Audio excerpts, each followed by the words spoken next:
समृद्धि की, स्वास्थ्य की, अनेक प्रकार की खुशहाली की प्रार्थना हम सभी करें। अब सुख और समृद्धि की प्रार्थना करेंगे, तो मेरे साथ बोलिए, ओम इंद्र श्रेष्ठानि द्रविणानि धेहि चित्तिम दक्षस्य सुभगत्वम मस्मे पोषम रैणाम अरिष्टिम तनूनाम स्वादमानम वाचः सुदिनत्वम अन्हाम। हमने भगवान से कहा है कि हे ऐश्वर्य देने वाले, सुख समृद्धि देने वाले भगवान, आपके चरणों में हम आपके बालक बालिकाएं आपसे प्रार्थना करते हैं, हमें श्रेष्ठ धन प्रदान करो, नैपुण्यता का बल दो, हमें वो कला दो कि अपनी बुद्धि का अच्छा उपयोग करके संसार में हम वो प्राप्त कर सकें जिसे पाने के लिए दुनिया में आए। आगे कहा, सौभाग्य दीजिए, प्रसिद्धि दीजिए, पोषम रैणाम और पुष्टि देने वाला ऐश्वर्य, ऐसा धन जिससे हम फले फूलें। ऐसा धन नहीं चाहिए जो हमारी चिंताओं का कारण बन जाए, जी का जंजाल बने, जिसका हम भोग भी नहीं कर पाए, बोझ बन जाए। ऐसा धन नहीं देना। ऐसा धन दो जिसे पाकर हम फले फूलें, खुशहाल हों। अरिष्टिम तनुनाम, शरीर में स्वास्थ्य प्रदान करो कि जब तक हम संसार में हैं ये शरीर हमारा साथ पूर्णतया दे सके। फिर ये भी कहा कि भगवान स्वादमानम वाचः, वाणी में ऐसी मधुरता, लोकप्रियता दो कि हम अपने वाणी से, अपने व्यवहार से सबके प्रिय हो सके। मतलब लोक व्यवहार में हम उत्कृष्ट हों। सुदिनत्वम अन्नहम, हर दिन को शुभ दिन बना दो भगवान। तो ये प्रार्थना हम सब ने की है और इस प्रार्थना को हम इस तरह से समझें कि सबसे पहले परमेश्वर से जुड़कर वो सब मांगा गया है जो हमारा इस दुनिया में सपना होता है। सारे सपने हमारे पूरे हों, लेकिन हम एक बात जरूर समझें। अमेरिका का एक लेखक हुआ है जिसने 100 वर्ष पूर्व एक पुस्तक लिखी थी जिसको पुनः प्रकाशित किया एक उस महिला ने जिसने मिस्ट्री नाम की पुस्तक लिखी और ये खोज करके कहा कि ये पुस्तक संसार की ये छिपी हुई थी कि मैं फिर से दुनिया के सामने ला रही हूँ। मैं उस पुस्तक को पढ़ रहा था तो उसमें सबसे पहले ये कहा गया कि क्या आप जानते हैं कि संसार की हर वस्तु परिवर्तित होकर अपने मूल रूप में पहुंचती है। मूल रूप में जब पहुंचती है तो टूटते हुए, खंडित होते हुए इतनी छोटी हो जाती है कि आंखों से अदृश्य हो जाती है। मतलब जैसे आप कोई कपड़ा भी जमीन में डाल दें, थोड़े दिनों में वो गल जाएगा, गलकर मिट्टी हो जाता है। मिट्टी धूल बनकर जैसे हवा में उड़ जाए तो दिखाई भी नहीं देती। तो कपड़ा जो है इतना पतला हो गया, लेकिन फिर कपास का बीज बोया जाए जमीन में तो फिर से वो प्रकट होता है, फिर कपड़ा बनता है। तो उसने कहा कि क्या आप जानते हैं कि हर चीज परिवर्तित होते हुए अपने मूल रूप में पहुंचती है और सूक्ष्म हो जाती है और अदृश्य हो जाती है, वो आंखों से दिखाई नहीं देती। और वो सत्ता जिसने संसार को बनाया वो भी आंखों से नहीं दिखाई देती। और आपके मस्तिष्क में जो विचार शक्ति चलती है वो भी आप देख नहीं सकते, दूसरा नहीं देख सकता इसके दिमाग में क्या चल रहा है। तो उसने ये कहा कि क्या समझने की चेष्टा करेंगे कि सारी चीज़ें दुनिया की, सारी समृद्धि, सारी अमीरी, सारी खुशहाली उस सूक्ष्म सत्ता से, निराकार सत्ता से आकार में आती है। और आपके विचार भी पहले आकारहीन होते हैं और बाद में वो कागज पर आकार लेते हैं और फिर वो जमीन में बनते हैं। कि सारी दौलत, सारी समृद्धि, सारी खुशहाली निराकार सत्ता से आकार में आती है और आकार से आकर इस संसार में वो दिखाई देती है। तो तुम्हारे विचार भी आकारहीन हैं, लेकिन मस्तिष्क में उस शब्द बनकर आते हैं, आकार बनकर आते हैं। तो उसका कहना है कि तुम अपने मन में उन सपनों को लाओ प्रार्थना की तरह, कि सब जगह बसने वाली सत्ता से जुड़कर तुम मांगो और वो चीज प्रकट हो जाए, तुम्हारी प्रार्थनाएं साकार हो जाए। कि इसलिए जब भी हाथ जुड़े तो ये मत समझना कि वहां कोई है नहीं, दिखाई भी नहीं दे रहा, हम किसे कह रहे हैं। और ये भी नहीं सोचना कि मैं जो कह रहा हूं वो जब दिखाई नहीं दे रहा कि किसे कहा जा रहा है तो वो पूरा कैसे होगा। कि तुम एक विश्वास लेकर आओ और सच्चे दिल से प्रार्थना करो। वो चीज तुम्हें कैसे दी जाएगी तुम्हें इसका अंदाज नहीं है, लेकिन तुम्हें मिलेगी।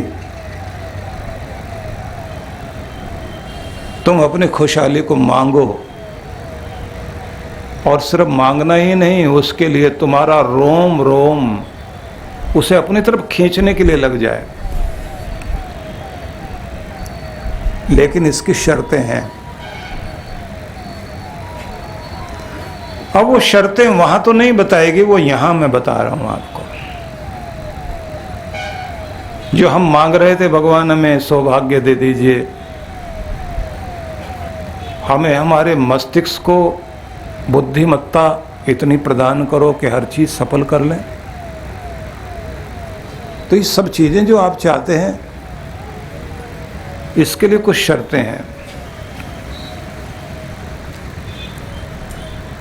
भगवान कृष्ण ने कहा तस्मात् योगी भव अर्जुन। इसलिए अर्जुन तुम योगी बन जाओ। मतलब वह व्यक्ति जो ईश्वर शक्ति से जुड़ा हुआ है। तो ईश्वर से जुड़ा हुआ व्यक्ति वह व्यक्ति जो अपने आनंद में जीता है। एक एक शब्द पर ध्यान देना।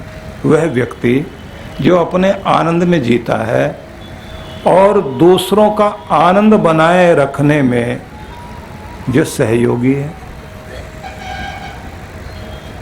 दूसरों का आनंद बनाए रखने में जो सहयोगी है और स्वयं भी आनंद में जीता है, उसी व्यक्ति को योगी कहा जाता है। वही परमात्मा का प्यारा है। हम दोबारा से समझें इसको। जो अपने आनंद में जीता है। किसी बच्चे को आप देखिए, वो अपने आनंद में जी रहा होता है। जहां बैठेगा बहुत आनंद में दौड़ता रहेगा, चलता रहेगा, कुछ भी करता रहेगा, लेकिन उसे पूछो क्या कर रहे हो, उसे नहीं समझ में आता, लेकिन वो खुश है, अपनी मस्ती में मस्त है, क्योंकि वो अपने आनंद में जी रहा है। मनुष्य बड़ा होते होते अपने आनंद को खो बैठता है। जो भी वो आनंद के लिए कर रहा होता है वो दुखी होकर कर रहा होता है। हम जो भी काम कर रहे हैं किस लिए कर रहे हैं? सुखी होने के लिए कर रहे हैं, लेकिन जो भी हम करेंगे दुखी होकर करते हैं, बोझ समझ के करते हैं। किस्मत है, क्या करें, सिर पर बोझ पड़ा हुआ, पूरा करना पड़ेगा। मजदूरी कर रहे हैं, नौकरी कर रहे हैं, ऑफिस जा रहे हैं, दुकान पर बैठे हैं, ग्राहक आता ही नहीं है, मंदी इतनी चल रही है, महंगाई इतनी बढ़ गई, फलाना। वो 50 रोने रोएगा। किस लिए बैठे हो दुकान पर? अपने को आनंदित करने के लिए, अपनी खुशी के लिए बैठे हैं। लेकिन खुशी पाने के लिए, जैसे कुछ लोगों को आप देखते हैं ना, वो बात तो शांति के लिए करते हैं और अशांति पूर्वक करते हैं। बहुत जोर जोर से चिल्ला चिल्ला कर क्या बोल रहे हैं भाई इतने जोर जोर से? नहीं, मैं शांति की बात बता रहा हूं। तो फिर शांति की बात शांति से कहो ना। मैं प्रेम की बात करना चाहता हूं तो प्रेम पूर्वक कहो ना। मैं खुशी की बात कहना चाहता हूं तो खुश होके कहो, दुखी होके क्यों कह रहे हो? तो आप जरा ध्यान दीजिए कि हम आनंद को पाना चाहते हैं लेकिन दुखी होकर।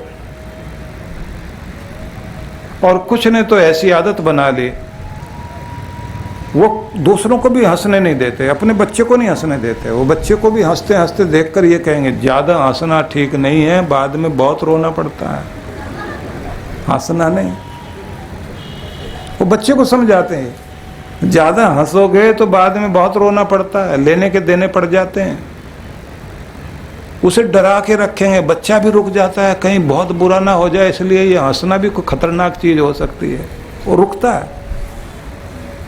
वो खुद ऐसे हो गए हैं तो बच्चों को भी हंसने नहीं देना चाहते। वो इतना डर के जी रहे हैं, दूसरों को भी डरा रहे हैं। ऐसे नहीं उछलना, चोट लग जाएगी, टांग टूट जाएगी, फलाने का ऐसा हो गया था, उसका ऐसा हो गया था। उन्हें ऐसे सांचे में बांध देते हैं, वो अपनी उमंगों से रहित हो जाते हैं। फिर हम वहीं आते हैं, वह व्यक्ति जो ईश्वर का है, जिसे कृष्ण योगी कहते हैं,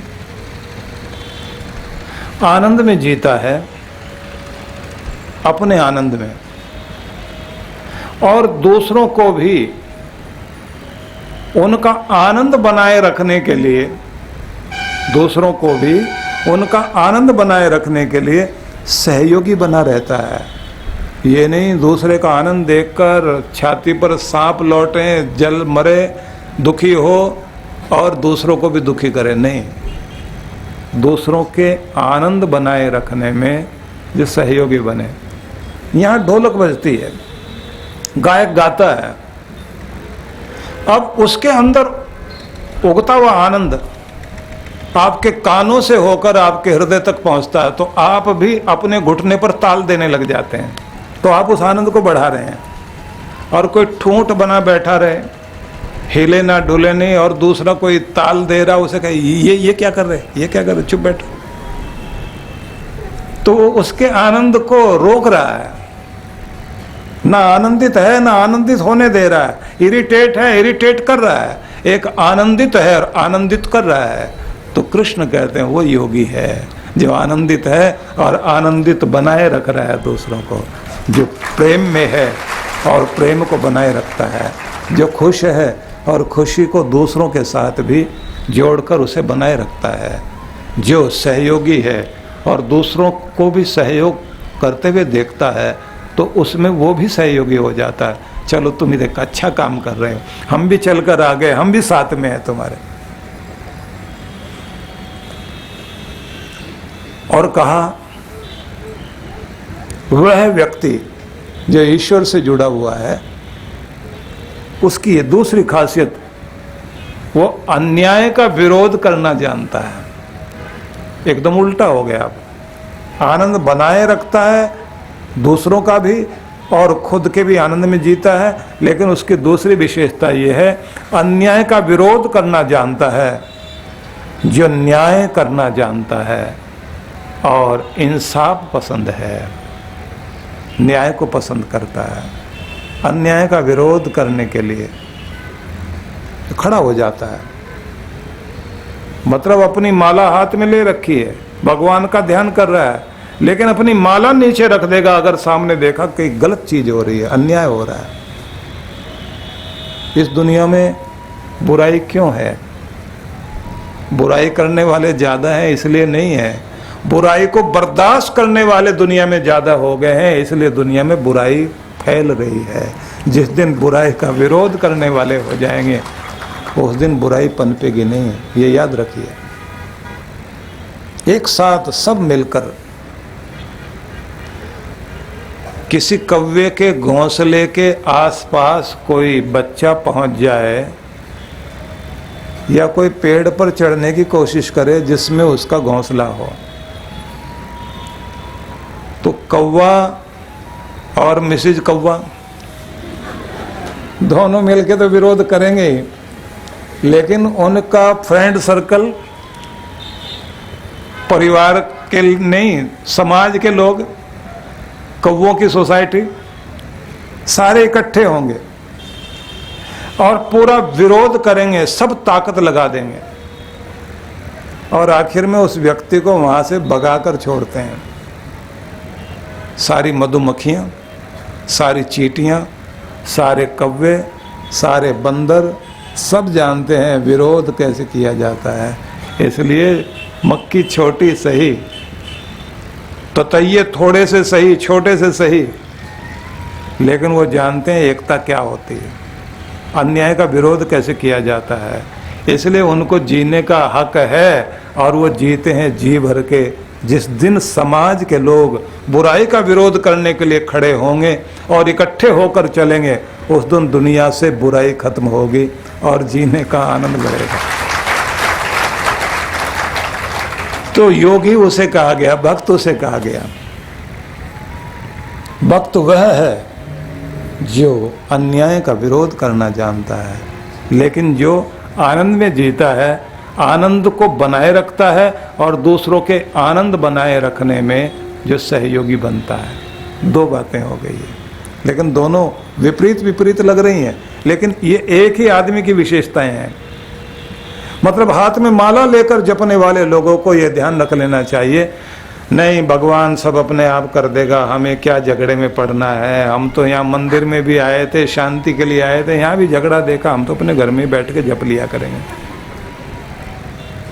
और अगर वो ये कहें कि हम यहाँ आए हैं, एक आदमी अशांति पैदा कर रहा है, सबकी शांति भंग कर रहा है, तो हम लोग जो चुपचाप माला लेकर बैठे रहें और दुम दबाकर घर में चले जाएं, तो फिर तो ये होगा कि चूहा बिल बनाएगा, सांप आकर रहेगा। नहीं, सबसे पहले उसे निकालना है जो अशांति पैदा कर रहा है। तो सारे इकट्ठे हो जाएं कि बाद में रोज माला ठीक जप लेंगे, एक दिन माला छोड़ लो, गलत आदमी को बाहर करो पहले।